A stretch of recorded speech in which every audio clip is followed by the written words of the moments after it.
Assalamualaikum warahmatullahi wabarakatuh. Selamat datang di channel Kisah Warganet. Di video kali ini saya akan membawakan sebuah kisah yang berjudul Pesugihan Janda Pelihara Sundel Bolong. Sebelum masuk ke cerita, jangan lupa untuk like dan subscribe channel ini dan nyalakan juga lonceng notifikasinya agar kalian tidak ketinggalan cerita-cerita terbaru dari channel ini. Tak usah lama-lama lagi, mari kita masuk ke ceritanya.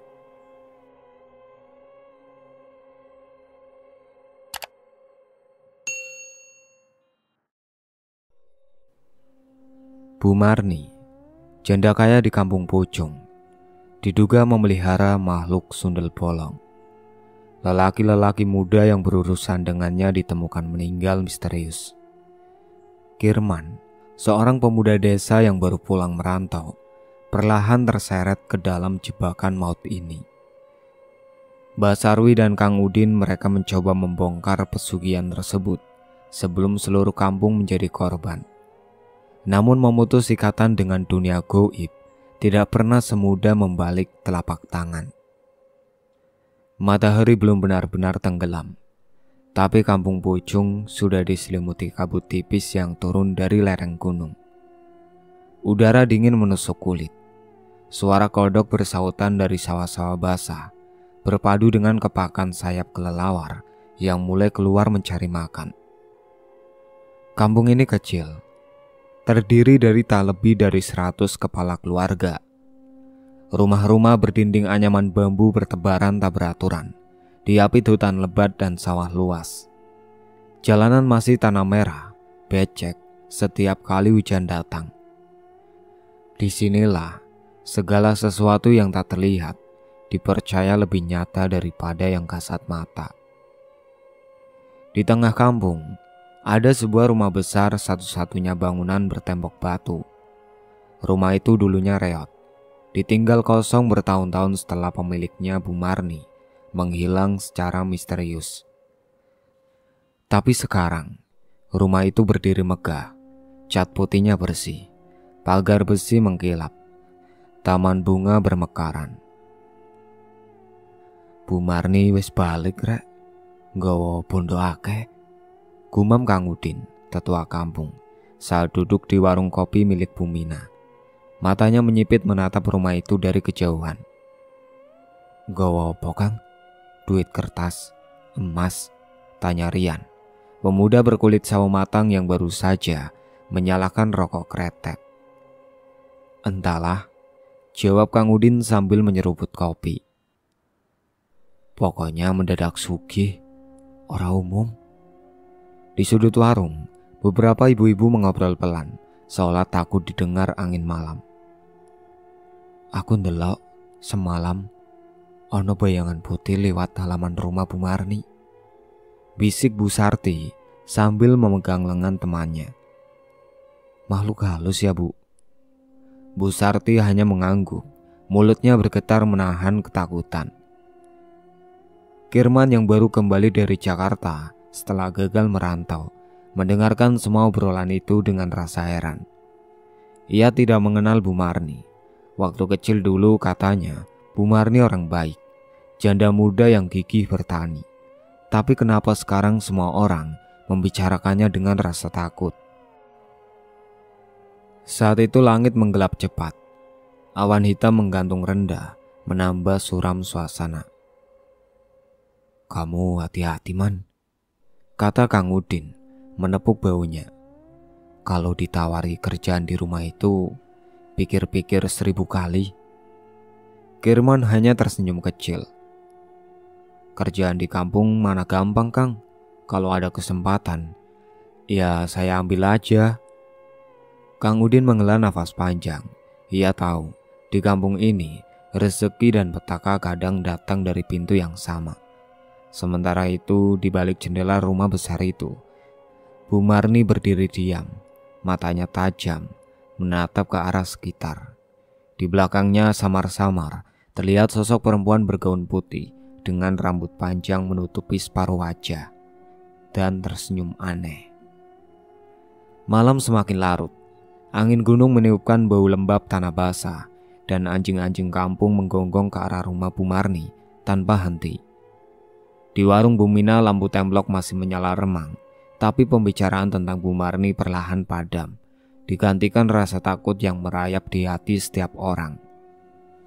Esok paginya, Bu Marni keluar dari rumah besarnya.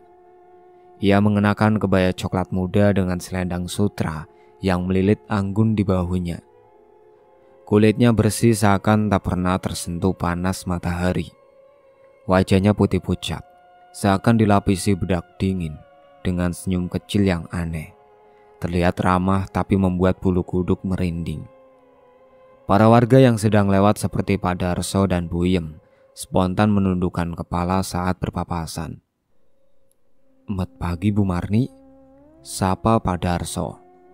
Meski suara lelaki itu terdengar gugup, Bu Marni hanya membalas dengan anggukan kecil, lalu melanjutkan langkah ringan menuju pasar kecil di ujung kampung. Tapi aneh, setiap ia melewati orang, hawa dingin seolah ikut menyelusup di sela-sela angin pagi. Di pasar para pedagang berhenti sejenak dari kegiatannya. Tidak ada yang berani menegur, tidak juga menawarkan dagangan. Mereka hanya memandang dari balik keranjang-keranjang berisi sayur mayur. Tanpa banyak bicara, Bu Marni membeli berkarung-karung beras, minyak gula, bahkan emas dari kios Pak Kumis, pemilik toko emas satu-satunya di kampung itu. Dia membayar dengan cash, tanpa tawar-menawar. "Itu duit asli kan?"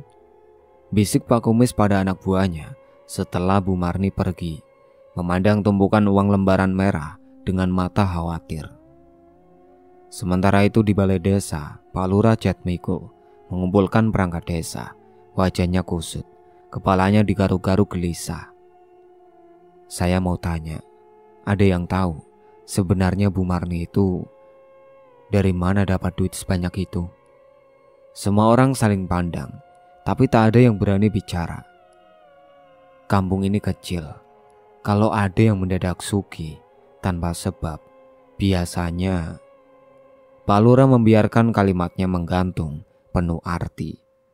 Mbak Sarwi yang dari tadi diam di sudut ruangan akhirnya bersuara. Suaranya berat dan dalam. "Ada harga yang mesti dibayar untuk kekayaan semacam itu, Pak Lurah." Semua diam. "Apa maksud Mbak Sarwi?" tanya Pak Lurah setengah berbisik. Mbak Sarwi menghela nafas.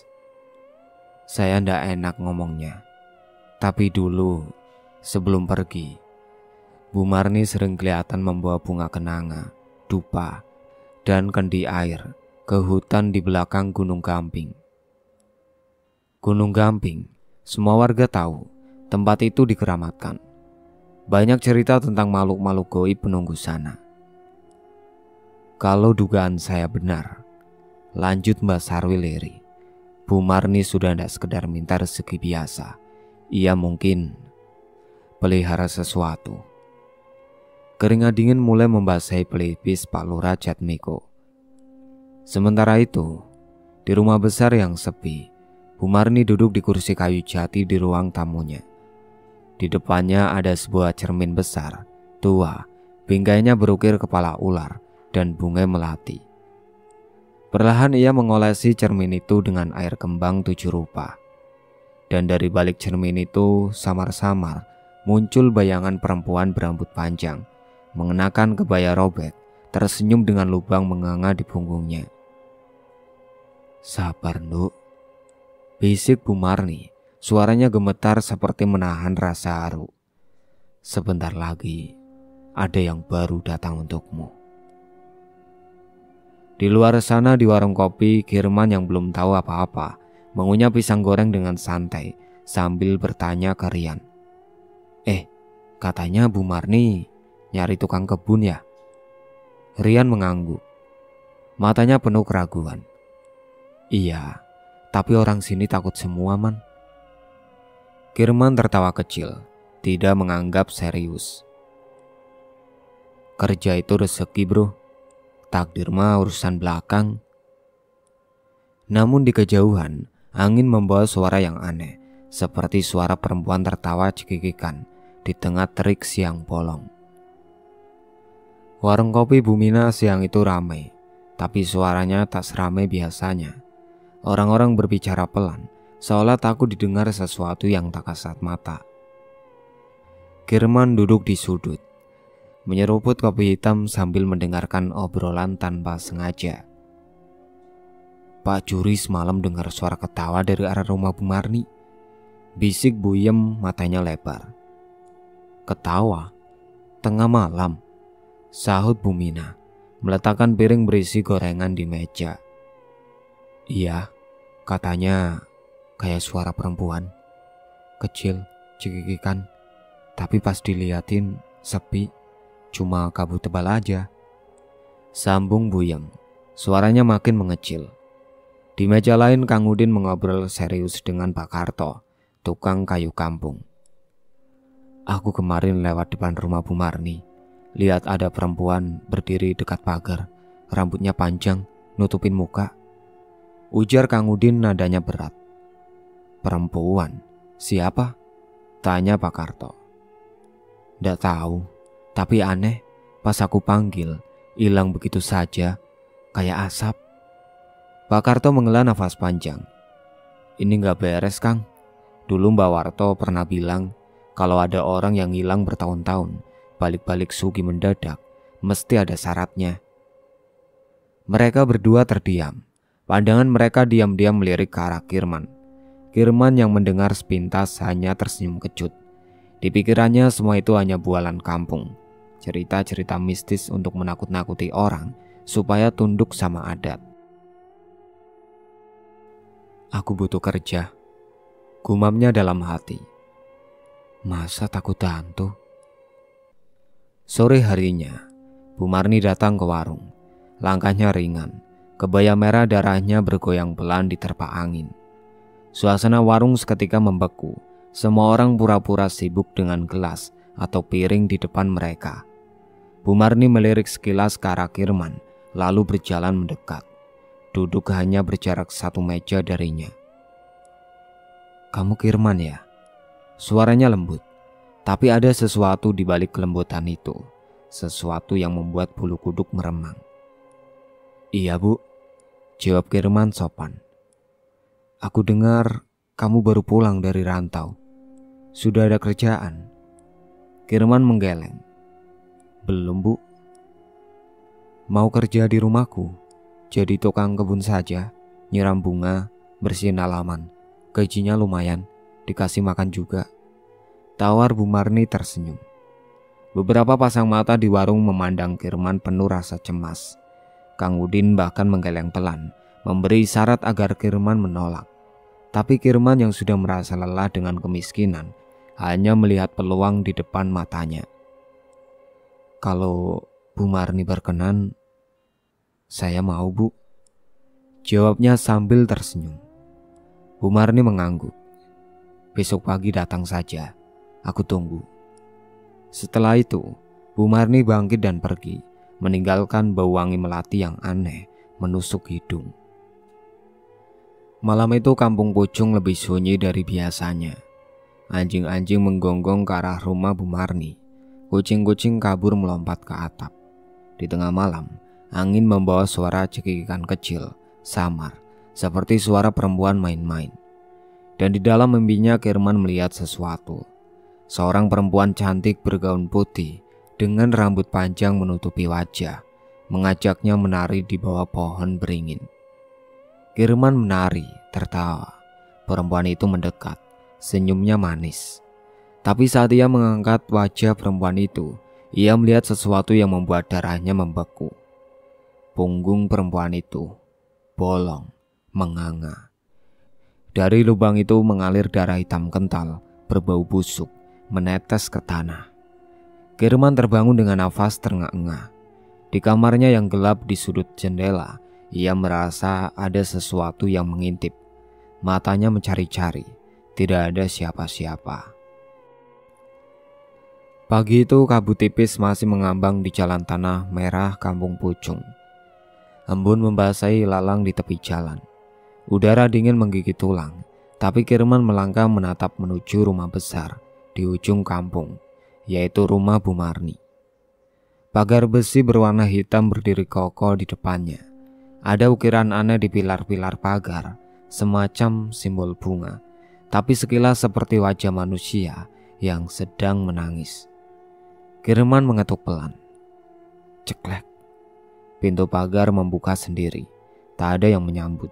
Hanya angin dingin yang menyelinap di leher bajunya. Kirman menelan ludah. Mungkin angin, pikirnya menghibur diri. Ia masuk. Halaman rumah luas. Ada taman bunga yang rapi tapi terasa dingin. Bunga-bunga kenanga dan melati bermekaran, tapi bukannya harum, malah menguar bau anyir samar. Di teras Bu Marni sudah menunggu, masih mengenakan kebaya, kali ini berwarna ungu tua, dengan selendang hitam tipis melilit bahunya. Wis teko ya man, sapa Bu Marni, senyumnya kaku. Iya Bu, jawab Kirman sedikit gugup. Tugasmu gampang, siram taman, bersihin halaman. Kalau ada daun gugur ya disapu. Selesai kerja, makan dulu di dapur. Jangan masuk rumah bagian belakang ya. Nada terakhir itu terdengar lebih sebagai perintah daripada permintaan. Kirman mengangguk patuh. Ia pikir mungkin saja ada kamar pribadi atau ruang suci. Ada di kampung memang suka begitu. Tapi kenapa dilarang sekeras itu? Pikirnya sekilas. Kirman mulai bekerja. Ia menyapu daun-daun kering, menyiram bunga. Semula biasa saja. Tapi perlahan ia merasa aneh. Beberapa kali dari sudut mata, ia seperti melihat seseorang berdiri di jendela lantai 2, mengintip. Ketika menoleh penuh, tak ada siapa-siapa. Di sudut taman ia menemukan satu pohon beringin kecil, ditanam sendirian. Akar-akarnya meliuk aneh, seperti membentuk tangan manusia yang mencengkram tanah. Di bawah pohon itu, ada batu kecil seperti nisan, tapi tidak bertuliskan apapun. Halah, pikiranmu saja man, gumamnya sambil melanjutkan pekerjaan.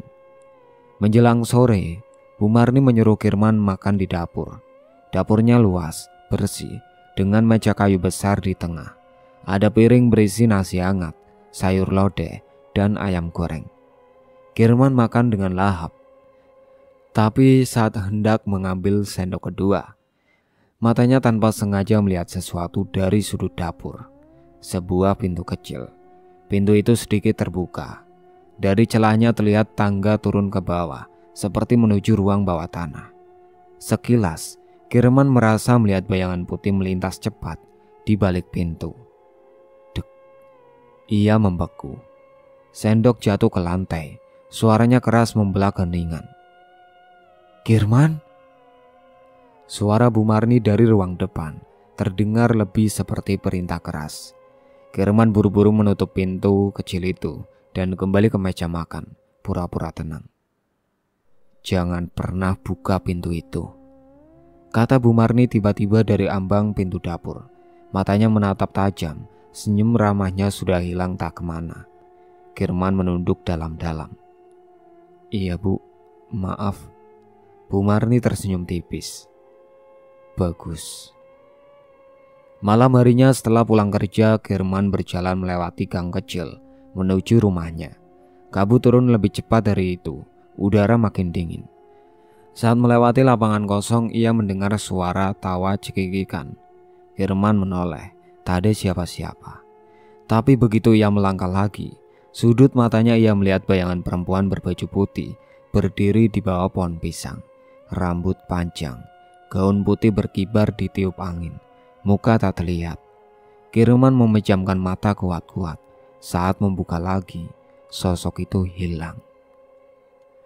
Malam terasa lebih berat daripada biasanya. Awan gelap bergelayut rendah di langit kampung Pucung. Di rumah kecilnya Kirman berbaring gelisah di atas dipan bambu, berselimut tipis. Lampu minyak di sudut ruangan berkelap-kelip, seolah kehabisan tenaga. Di luar, suara kodok bersautan. namun sesekali berhenti tiba-tiba seperti ada yang lewat. Kirman menutup matanya, mencoba tidur, tapi pikirannya terus melayang ke kejadian tadi siang. Pintu kecil di dapur Bu Marni, suara bisikan aneh, bayangan di bawah pohon pisang. Apakah aku sudah salah langkah? Pikirannya berdebat sendiri. Tapi suara perut kosong dan kebutuhan hidup lebih keras dari rasa takutnya. Pelan-pelan, rasa kantuk menyeretnya ke dunia mimpi. Dalam mimpinya Kirman berada di sebuah lapangan luas, kabut menggantung rendah, dan di tengah kabut itu berdirilah seorang perempuan berbaju putih. Rambut panjangnya menutupi separuh wajah, menjuntai basah seperti habis kehujanan. Perempuan itu diam saja, tapi Kirman merasa ditarik mendekat. Kakinya melangkah tanpa bisa ia kendalikan. Semakin dekat, Kirman mulai melihat wajah perempuan itu. Matanya hitam legam, kosong, bibirnya pucat. Di balik kebaya putihnya ada noda merah basah mengalir pelan. Siapa kamu? Kirman mencoba bertanya, suaranya serak. Perempuan itu mengangkat tangan, telunjuknya menunjuk ke arah dada Kirman, seolah memilih. Kemudian ia membuka mulut. Suara yang keluar bukan suara manusia, melainkan suara rintihan bercampur jeritan. Kirman membeku, ingin lari, tapi tubuhnya tak bisa bergerak. Tiba-tiba, perempuan itu berbalik. Kirman melihat pemandangan yang membuat jantungnya hampir berhenti. Punggung perempuan itu bolong besar, berlubang, menganga, sampai ke depan perutnya, seperti rongga hitam yang mengisap cahaya. Dari dalam lubang itu keluar belatung yang sangat menjijikan. Kirman menjerit. Ia terbangun dengan tubuh basah oleh keringat. Lampu minyak di sudut kamarnya sudah mati. Gelap total. Tapi di tengah gelap itu, ia mendengar suara langkah kaki mendekat perlahan dari luar jendela. Suara tawa perempuan terdengar lagi. Kali ini jelas. Kirman mematung. Dari sela-sela kayu jendela yang rapuh, ia melihat hanya sekelebat bayangan putih berdiri mematung di halaman rumahnya. Tak bergerak, tak bersuara, hanya menatap. Keesokan paginya Kirman memaksakan diri bekerja seperti biasa di rumah Bu Marni. Ia tidak berani menatap Bu Marni terlalu lama. Ada sesuatu di mata janda itu yang membuat dadanya sesak, tatapan kosong, seperti orang yang setengah hidup. Saat ia sedang menyapu taman, Bu Marni mendekat. Ia memegang pundak Kirman perlahan. Tidak apa-apa, Man. Kau hanya perlu terbiasa, bisiknya pelan. Terlalu dekat di telinga Kirman. Aroma bunga melati mendadak menyeruak begitu kuat, sampai membuat Kirman hampir muntah. Di sore yang basah itu, Kang Udin dan Pak Karto mengunjungi rumah Pak Lurah Jatmiko. Mereka mengadu. Kita harus bergerak, Pak Lurah. Ini tidak benar. Sudah 2 malam, anak-anak muda lihat bayangan putih di gang-gang kampung, kata Kang Udin, wajahnya cemas. Semalam si Joko kecil hampir kesurupan setelah lewat dekat rumah Bu Marni, tambah Pak Karto. Pak Lurah menghela nafas berat. Aku ngerti, tapi kita butuh bukti. Kalau ndak, nanti malah warga panik. Mereka pun sepakat. Malam Jumat Kliwon nanti, Kang Udin dan beberapa warga berani akan mengintai rumah Bu Marni. Malam itu hujan turun rintik-rintik. Langit kampung Pucung diselimuti kabut basah yang menetes perlahan dari ujung-ujung daun. Suasana mencekam, seolah udara sendiri mengandung rasa waspada. Kirman duduk sendiri di beranda rumahnya, memandangi tetesan air dari atap ilalang. Hatinya gelisah, tubuhnya lelah, tapi matanya tak mau terpejam. Ada sesuatu yang menggantung di benaknya. Setiap mengingat wajah perempuan berbaju putih itu, jantungnya berdegup kencang. Bukan hanya takut, tapi ada rasa aneh, seperti kerinduan yang tak wajar. Tengah malam, Kirman akhirnya terlelap. Dalam mimpinya ia berada di sebuah kebun penuh bunga melati. Kabut tipis melayang di udara. Di tengah taman berdiri perempuan itu. Kini ia tampak lebih jelas. Wajahnya cantik luar biasa, kulit putih bersih, bibir merah merekah, matanya besar dan berkilau. Rambut hitamnya tergerai indah, bergoyang tertiup angin malam. Perempuan itu berjalan mendekat, langkahnya ringan, seolah melayang. Ketika jaraknya hanya sejengkal, ia meraih tangan Kirman. Sentuhannya dingin, tapi ada aliran hangat aneh yang menjalar ke seluruh tubuh Kirman. "Aku menunggumu, Mas," bisiknya lembut. Suaranya seperti alunan gamelan malam, merdu dan memabukkan. Perempuan itu kemudian memeluk Kirman erat. Aroma melati basah menguar kuat, membuat kepala Kirman pusing. Saat bibirnya hampir menyentuh bibir perempuan itu, sekelebat Kirman melihat bayangan lain. Lubang hitam menganga di punggungnya, darah hitam menetes membasahi kebaya putihnya. Kirman terjaga dengan nafas terengah-engah, tubuhnya basah oleh keringat. Ia meraba dadanya, jantungnya berdegup kencang. Di lehernya terasa dingin, seperti bekas tangan seseorang baru saja menyentuhnya. Paginya Kirman bekerja seperti biasa di rumah Bu Marni, namun kini ia merasakan perubahan. Tiap kali Bu Marni lewat di dekatnya, aroma melati basah langsung memenuhi hidungnya, membuatnya sedikit pening. Tiap kali ia menyapu taman, bayangan perempuan berbaju putih seolah menari di sudut matanya. Sekali waktu saat ia membersihkan dedaunan di dekat pohon beringin kecil, ia mendengar suara lembut berbisik di telinganya. "Jangan pergi, temani aku di sini." Kirman menoleh cepat. Kosong, tidak ada siapa-siapa. Namun tiba-tiba kulit tangannya terasa disentuh lembut dari belakang, seperti sentuhan perempuan. Kirman membalik badan. Tak ada siapa-siapa, hanya pohon beringin tua yang berdiam diri, daunnya bergoyang pelan diterpa angin. Kirman memejamkan mata, berusaha mengusir rasa takut. "Alah, cuma halusinasi," bisiknya pada diri sendiri. Tapi hatinya tidak sepenuhnya yakin.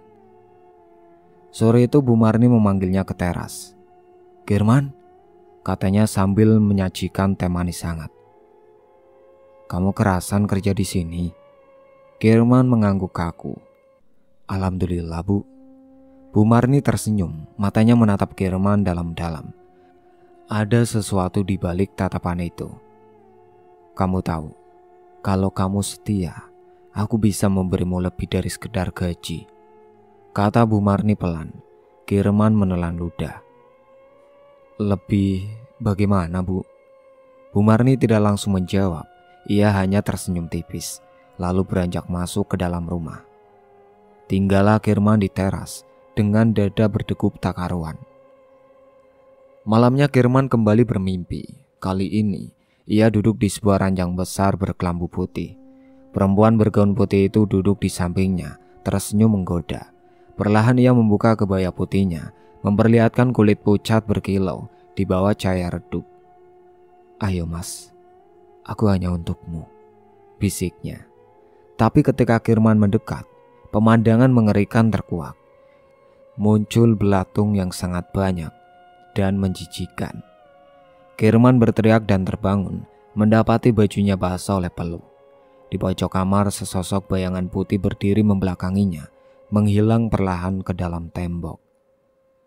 Pagi harinya wajah Kirman pucat pasi. Ia belum sadar, tapi jiwanya sudah mulai tergenggam. Dan di balik rumah besar itu, Bu Marni duduk di cermin tua, mengoleskan kembang 7 rupa ke wajahnya sambil berbisik lirih. "Sedikit lagi, Nduk. Sedikit lagi dia milikmu." Pagi itu Kampung Pucung digemparkan oleh kabar buruk. Mayat seorang pemuda, yaitu Surip, ditemukan mengambang di Sungai Gamping, sungai kecil yang membelautan di belakang kampung. Tubuhnya tersangkut di akar-akar pohon, membiru, matanya terbuka kosong, menatap langit yang mendung. Pak Darso yang pertama kali menemukan, berlari pontang-panting ke balai desa sambil berteriak, Ada mayat di kali." Tak butuh waktu lama warga berbondong-bondong mendatangi tepi sungai. Pak Lurah Jatmiko, Kang Udin, Pak Karto, dan Mbak Sarwi ikut turun ke tempat kejadian. Tubuh Surip diangkat pelan-pelan ke daratan. Semua orang tercekat, bukan hanya karena kematian mendadak ini, tapi karena ada sesuatu yang ganjil. Kulit Surip tampak keriput, kering seperti disedot cairannya. Lehernya membiru, seperti dicekik kuat-kuat. Dan di dadanya ada bercak hitam, berbentuk seperti tangan. Astagfirullah, gumam Pak Karto sambil mengusap wajahnya. Ini bukan mati biasa, desis Kang Udin. Kematian kayak gini, aku pernah dengar tanda-tanda korban makhluk halus. Pak Lurah Jatmiko menghela nafas berat, wajahnya kusut, matanya merah. Ini bukan kematian biasa, tapi tanpa bukti nyata, ia juga tak bisa bergerak sembarangan. Sementara itu Mbak Sarwi berdiri mematung, menatap mayat Surip. Dulu, waktu zaman bapakku, gumam Mbak Sarwi lirih. Kalau ada kematian aneh kayak gini, itu tanda ada makhluk peliharaan yang butuh tumbal. Di rumahnya, Kirman duduk terpaku setelah mendengar berita kematian Surip dari Rian. Kamu ingat, Man, Surip itu kemarin sore sempat dipanggil Bu Marni. Bisik Rian, matanya gelisah. Kirman mengerutkan kening. Dipanggil? Ngapain? Rian menunduk. Katanya cuma disuruh bantu angkat barang ke gudang belakang. Gudang belakang? Kirman langsung teringat larangan keras Bu Marni agar tidak pernah masuk ke rumah bagian belakang. Ada rasa dingin yang merayap naik di punggung Kirman. Setelah bantuin itu, lanjut Rian. Surip langsung sakit. Katanya ngelindur, ngomong ketemu cewek cantik yang ngajak dia ke sungai. Kirman menahan napas. Suara-suara aneh yang ia dengar, bayangan perempuan bergaun putih, semua potongan itu mulai bersatu di kepalanya. Malam harinya desa mendadak sepi. Biasanya suara obrolan, radio butut, atau tawa anak-anak masih terdengar di jalan-jalan kecil. Tapi malam ini hanya suara jangkrik dan desir angin kering. Warga memilih mengurung diri di rumah masing-masing. Di tengah kesunyian itu, di rumahnya, Kirman terjaga. Ia tidak bisa tidur. Telinganya mendengar sayup-sayup suara seseorang memanggil dari luar.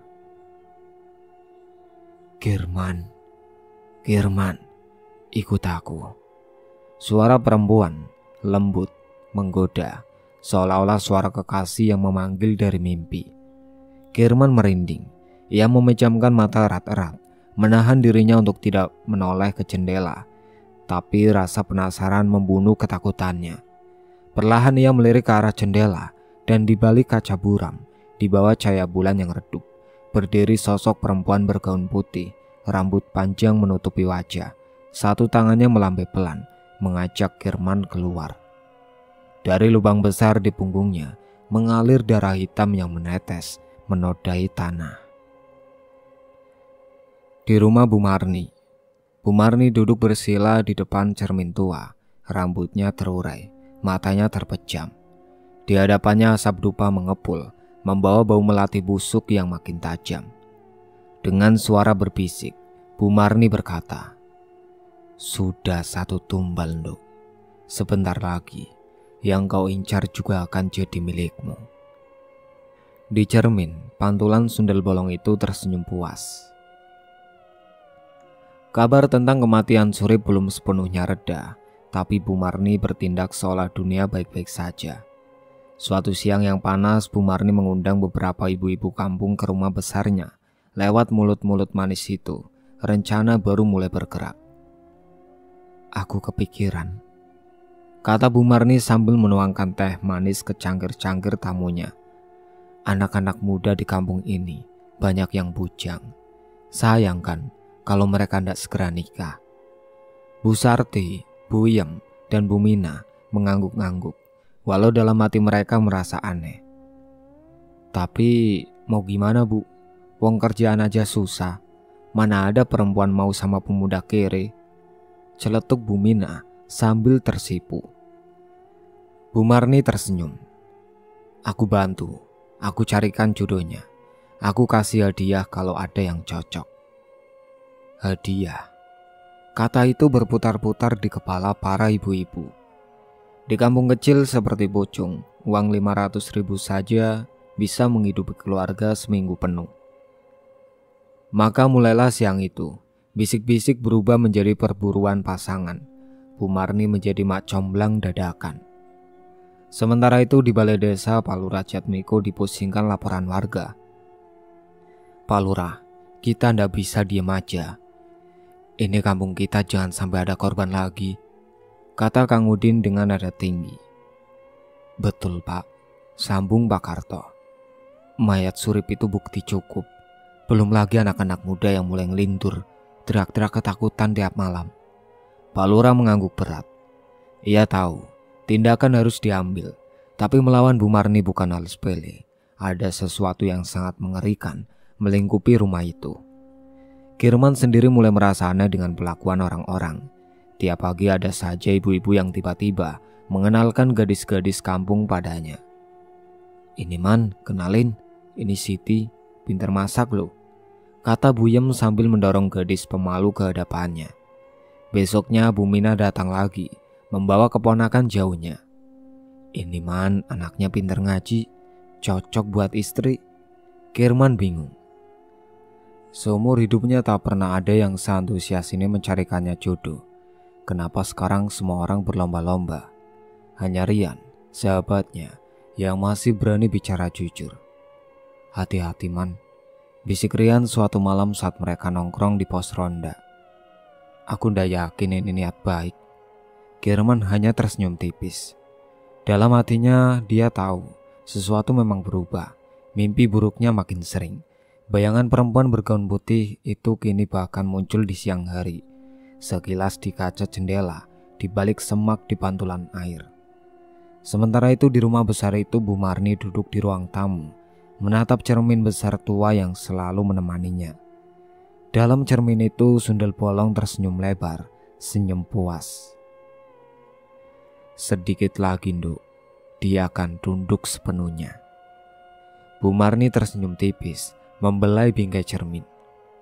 Kirman, kau lahir untuk jadi milik kami. Di luar rumah angin malam membawa bisikan-bisikan yang tak bisa dimengerti. Dan di dalam tubuh Kirman, jiwa mudanya mulai retak perlahan, tanpa ia sadari. Malam itu kabut turun lebih pekat dari biasanya. Di seluruh penjuru kampung Pucung suasana terasa berat, seolah udara dipenuhi sesuatu yang tak terlihat. Kirman duduk gelisah di depan kayu rumahnya. Mimpi buruk yang terus berulang membuatnya kelelahan. Ia tahu ada sesuatu yang salah, tapi apa? Di tengah kebimbangan itu seseorang mengetuk pintu rumahnya. Tok tok tok. Kirman bangkit, membuka pintu. Di luar berdiri seorang lelaki tua bertubuh bungkuk, mengenakan sarung lusuh dan kaos putih yang sudah kekuningan. Mbah Sarwi. Assalamualaikum Man, sapanya, suaranya parau. Waalaikumsalam Mbah, ada apa malam-malam begini? Tanya Kirman heran. Mbah Sarwi melangkah masuk tanpa menunggu diundang. Langkahnya lambat. Kulo arep ngelingke Man, katanya lirih. Aku mau mengingatkan kamu. Kirman mengernyit. Mengingatkan apa Mbah? Mbah Sarwi duduk bersila di lantai, mengeluarkan sebuah buntalan kain hitam dari sakunya. Dari dalam kain itu ia mengeluarkan segenggam daun sirih, kemenyan kecil, dan sebilah keris kecil berwarna kehitaman. Aku tahu kamu sudah kena cengkraman mereka, kata Mbah Sarwi pelan. Matanya tajam menusuk ke dalam jiwa Kirman. Kirman menelan ludah, keringat dingin membasahi punggungnya. Mereka, bisiknya. Mbah Sarwi menyalahkan kemenyan. Asap putih mulai mengepul, memenuhi ruangan kecil itu dengan aroma tajam. Suasana berubah sunyi, bahkan suara jangkrik pun seolah hilang. Tutup matamu, perintah Mbah Sarwi. Kirman menunduk, walau tubuhnya gemetar. Kirman mulai melihat sesuatu. Ia melihat dirinya berdiri di sebuah lapangan penuh kabut. Dari kejauhan sosok perempuan berbaju putih melambai padanya. Tapi kini ia bisa melihat lebih jelas. Dari punggung perempuan itu bukan hanya lubang menganga, tapi ada rantai hitam yang menjulur dari lubangnya, melilit leher Kirman, menariknya perlahan. Di belakang perempuan itu berdiri Bu Marni, wajahnya pucat, matanya kosong. Mulutnya komat-kamit membaca mantra-mantra yang tidak dikenal. Bu Marni menarik rantai itu semakin kuat. Kirman merasa dadanya sesak. Tiba-tiba dari kabut muncul puluhan tangan, mencengkram kaki Kirman, menariknya ke bawah tanah yang basah dan dingin. Kirman berteriak dalam hatinya, ia berontak, tapi kekuatan itu terlalu besar. Buka matamu, Man. Kirman terbangun dengan tubuh menggigil. Mbak Sarwi langsung menyodorkan segelas air putih yang sudah ditiup doa. Minum ini cepat. Tanpa berpikir Kirman menenggak air itu. Rasanya pahit dan getir, tapi segera membuat tubuhnya terasa lebih ringan. Mbak Sarwi menatapnya dengan sorot mata penuh iba. Kamu sudah dipilih, Man. Bu Marni tidak sekedar ngasih kamu kerjaan. Dia ngasih kamu buat menjadikanmu sebagai tumbal, katanya lirih. Kirman membatu. Sundel bolong yang dipelihara Bu Marni butuh tumbal lelaki muda, energi muda, supaya dia tetap bisa bertahan hidup. Dan kamu calon tumbalnya. Kirman menggeleng keras, menolak percaya. Tidak, Mbah, tidak mungkin. Tanda-tandanya jelas, Man. Mimpi bertemu perempuan berbaju putih, suara cekikikan di malam hari, tubuh yang mulai lemas. Itu semua gejala. Sedikit lagi, jiwamu akan lepas. Kirman merasa dunia berputar di sekelilingnya. Kalau kamu mau selamat, lanjut Mbak Sarwi. Kamu harus melawan. Jangan mau dibujuk, jangan mau disentuh, dan jangan pernah mau ikut mereka dalam mimpi atau nyata. Kirman mengangguk pelan. Walau ketakutan menguasai dirinya, Mbak Sarwi meraih pundaknya dengan tangan rentah. Masih ada waktu, Man. Tapi sedikit. Malam itu, di rumah bambu kecil milik Mbak Sarwi, Kirman duduk bersila menghadap lilin yang hanya satu batang, berkedip-kedip melawan tiupan angin malam. Di hadapannya Mbak Sarwi sibuk menyiapkan perlengkapan ritual kecil. Daun sirih, air kelapa muda, pisau kecil berkarat, dan kain mori putih. Kita mesti buka jalur penglihatanmu, Man, ujar Mbak Sarwi sambil mengasapi ruangan dengan kemenyan. Apa maksudnya, Mbak? Tanya Kirman, suaranya bergetar. Kamu harus tahu apa yang sebenarnya kamu hadapi. Bukan dari cerita orang, tapi lihat sendiri, jawab Mbak Sarwi, matanya tajam. Kirman menelan ludah.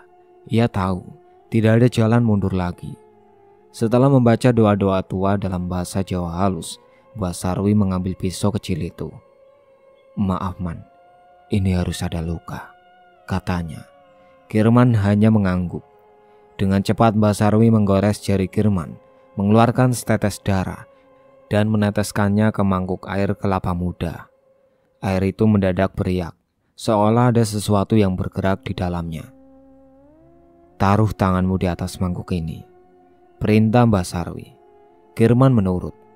Seiring ia menempelkan telapak tangannya, tiba-tiba dunia di sekelilingnya berganti. Dalam penglihatan itu Kirman melihat sebuah hutan gelap. Di tengah-tengah hutan ada sebuah batu besar dikelilingi pohon-pohon beringin raksasa. Di atas batu besar itu Bu Marni berlutut sambil membakar dupa hitam. Tubuhnya dibalut kain putih lusuh. Wajahnya tidak terlihat. Di hadapannya muncul sundel bolong itu. Bukan lagi berwujud perempuan cantik, melainkan makhluk mengerikan. Punggungnya bolong besar, darah mengalir tiada henti, mata merah menyala, dan taring tajam mencuat dari mulutnya. Bu Marni mengeluarkan tangan, membawa kendi berisi darah. Dengan tangan gemetar Bu Marni menuangkan darah itu ke mulut sundel bolong. Sang makhluk meminum darah itu lahap. Suaranya melengking di udara. Setelah selesai sundel bolong mengeluarkan suara parau. Tumbal setiap malam Jumat Kliwon. Darah muda, jiwa baru. Bu Marni menunduk dalam. Sebagai imbalan, Sundel Bolong mengangkat tangan dan menyentuh dahi Bu Marni, memberinya kekayaan duniawi. Tapi ada harga yang tak bisa dibantah. Setiap 3 bulan satu lelaki muda harus mati. Kalau tidak, Sundel Bolong akan mengambil nyawa Bu Marni sendiri secara perlahan. Kirman tercekat. Ia melihat bahwa dirinya dalam bayangan itu sudah menjadi tumbal berikutnya. Dari tubuhnya rantai-rantai hitam mengikat, ditarik perlahan ke arah batu itu. Kirman berteriak dalam hati. Brak! Kirman terjatuh ke belakang, nafasnya memburu. Penglihatannya kembali ke ruangan Mbak Sarwi. Mukanya basah oleh keringat. Mbak Sarwi menepuk pundaknya keras. Kamu sudah lihat sendiri, Man, katanya berat. Kirman mengangguk. Matanya masih penuh ketakutan. Kalau kamu tidak melawan, kamu akan jadi korban berikutnya. Dan setelah kamu, akan ada lagi dan lagi. Kirman mengepalkan tangannya. Mbak Sarwi menarik nafas panjang. Kita harus putuskan perjanjian darah itu. Tapi itu beresiko, karena Sundel Bolong tidak akan tinggal diam. Mbak Sarwi mengeluarkan sebilah keris kecil ukiran kuno di pegangannya, membentuk wajah manusia menangis. Ini keris pamungkas, warisan kakekku. Kalau mau selamat, kamu harus berani menusuk bayangan Sundel Bolong itu saat ia muncul di dunia nyata. Kirman menatap keris itu. Tubuhnya gemetar, tapi ia tahu ini satu-satunya jalan. Sementara itu di rumah besar yang megah, Bu Marni merasakan sesuatu. Ia membuka matanya dari meditasi gelapnya di depan cermin. Dalam cermin, Sundel Bolong itu mengerang marah. Asap hitam mengepul dari lubang punggungnya. Dia sudah tahu. Bisik makhluk itu dengan suara serak. Bu Marni menatap bayangannya sendiri. Di wajahnya, ketakutan mulai mengalahkan kekuasaan. Namun, ia tak akan menyerah begitu saja. Kalau begitu, katanya pelan, malam Jumat Kliwon ini, Kirman harus jadi milikmu. Angin malam bertiup liar di kampung Pucung. Daun-daun pisang berdesir keras. Langit muram, bulan tertutup mendung, bau kemenyan dan melati busuk memenuhi udara. Malam ini bukan malam biasa. Malam ini adalah Jumat Kliwon. Dan semua orang tahu, malam Jumat Kliwon bukan malam untuk sembarangan berkeliaran. Di dalam rumah bambunya, Kirman berdiri di depan cermin kecil. Keris kecil pemberian Mbak Sarwi tergenggam erat di tangan kanannya. Di dadanya jantung berdebar seperti beduk mau pecah. Tapi ia tahu, tidak ada jalan mundur. Kalau aku menyerah, hidupku selesai. Di luar rumah, suara gamelan samar terdengar dari kejauhan. Suara yang tidak nyata. Suara dari dunia goib. Kirman mengenakan kaos putih dan sarung. Kakinya telanjang, menjejak tanah dingin. Ia melangkah keluar rumah, menembus kabut tipis. Tujuannya yaitu satu, rumah Bu Marni. Di jalan kampung yang sunyi, Kirman berjalan sendirian. Tak ada lampu menyala, semua rumah terkunci rapat. Hanya suara dedaunan dan sesekali lolongan anjing liar yang memecah malam. Setiap langkah terasa berat. Ketika melewati lapangan kosong, Kirman berhenti. Di bawah pohon beringin tua berdiri sosok perempuan berbaju putih, rambut panjang, gaun lusuh, tubuh setengah membelakangi Kirman. Perempuan itu perlahan berbalik. Dari wajahnya yang pucat, mata hitam menganga lebar, mengisap cahaya. Di punggungnya, lubang besar berwarna hitam pekat, meneteskan darah. Sundel Bolong itu tersenyum, memperlihatkan gigi tajamnya. Ayo Mas Kirman, ikut aku. Bisiknya merayu. Suaranya serak tapi menggoda. Kirman menggenggam kerisnya kuat-kuat. Tangannya gemetar, tapi ia menguatkan hati. Perempuan itu melangkah mendekat, kakinya tidak menyentuh tanah. Aku akan membuatmu bahagia selamanya. Ayo Mas. Tangannya yang panjang kurus dan dingin terulur, nyaris menyentuh dada Kirman. Saat itu Kirman mengangkat keris di tangan kanannya dan dengan sekuat tenaga menusukkan ke bayangan perempuan itu. Terdengar jeritan panjang, Sundel bolong itu mundur. Wajahnya berubah mengerikan. Mulut robek sampai ke telinga. Matanya melotot penuh kebencian. Dari lubang punggungnya asap hitam pekat meletup, menyesakkan udara. Sundel bolong itu menghilang sekejap, melarikan diri ke arah rumah Bu Marni. Kirman berlari sekuat tenaga. Ketika ia tiba di depan rumah besar itu, pintu gerbang sudah terbuka. Di dalam halaman penuh dengan asap kemenyan, Bu Marni berdiri di tengah halaman, mengenakan kain putih penuh bercak darah.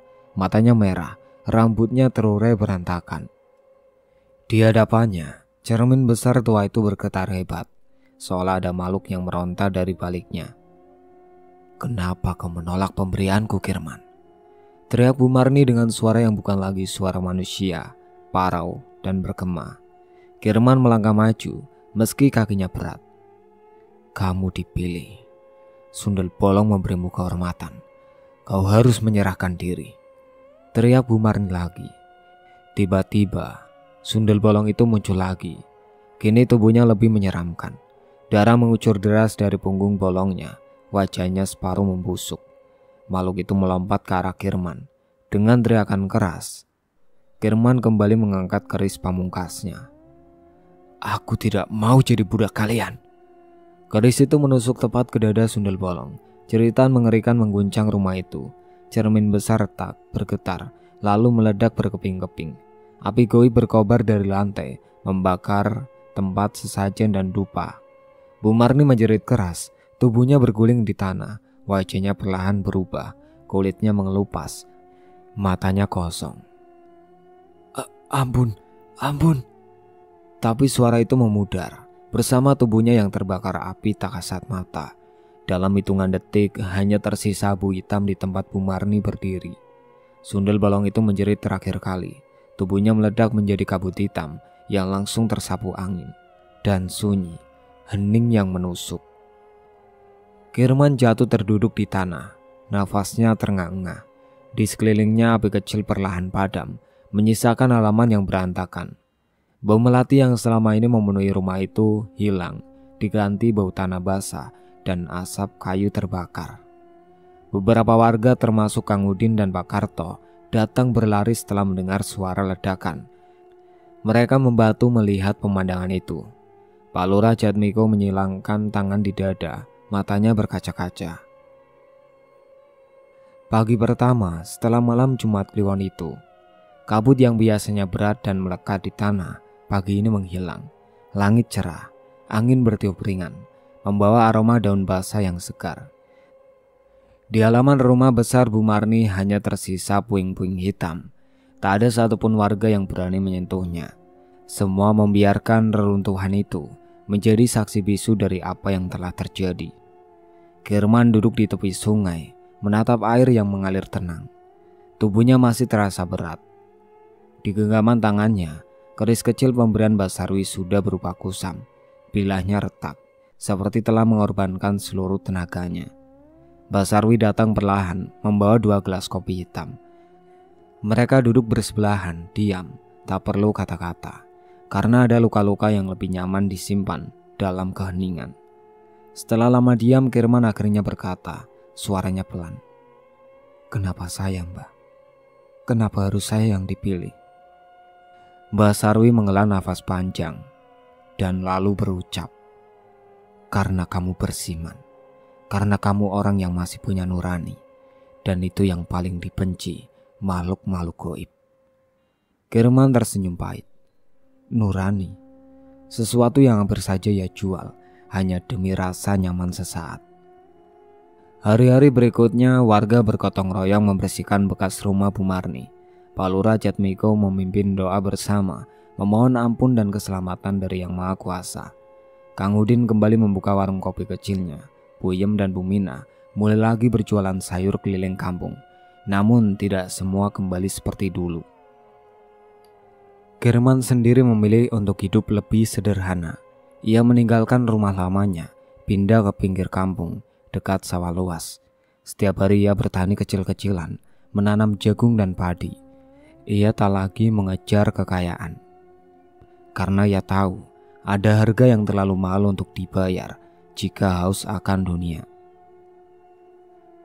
Mereka yang rakus akan mencoba menukar jiwanya demi dunia, akan selalu menanggung harga yang lebih berat dari sekedar kematian. Itulah akhir ceritanya. Sekian dari saya. Wassalamualaikum warahmatullahi wabarakatuh.